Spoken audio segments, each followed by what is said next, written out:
चॅनलला सबस्क्राईब करायला विसरू नका व कॉमेंट देखील नक्की करा। तर मित्रांनो, चला गोष्टीला सुरुवात करूया। एकदा भगवान बुद्ध जेतवन विहारात मुक्काम करत असताना भिक्षू चक्षुपाल भगवानांना भेटायला आले।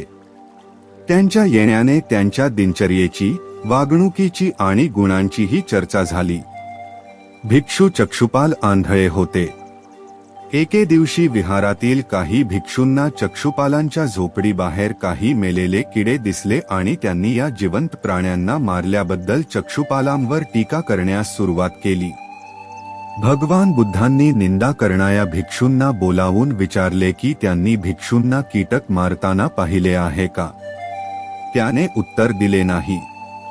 यावर भगवान बुद्धांनी त्या भक्तांना सांगितले की ज्याप्रमाणे तुम्ही त्यांना कीटक मारताना पाहिले नाही, त्याचप्रमाणे चक्षुपालनेही त्यांना मरताना पाहिले नाही आणि त्यांनी जाणून बुजून कीटकांना मारलेले नाही, त्यामुळे त्यांच्यावर टीका करणे योग्य नाही।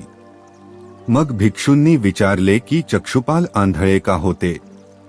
त्यांनी या जन्मात किंवा मागील जन्मात कोणती पापे केली होती का?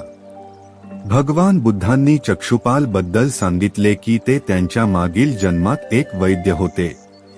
एका अंध स्त्रीने त्यांना वचन दिले होते की जर त्यांनी तिचे डोळे बरे केले तर ती आणि तिचे कुटुंब त्यांचे गुलाम होतील। महिलेचे डोळे बरे झाले, पण गुलाम होण्याच्या भीतीने तिने हे स्वीकारण्यास नकार दिला। महिलेचे डोळे बरे झाल्याचे चिकित्सक जाणत होते की ती खोटे बोलत आहे। तिला धडा शिकवण्यासाठी किंवा बदला घेण्यासाठी चक्षुपालांनी तिला दुसरे औषध दिले, ज्यामुळे ती महिला पुन्हा अंध झाली। ती खूप ओरडली, रडिली तरी चक्षुपालला अजिबात फरक पडला नाही।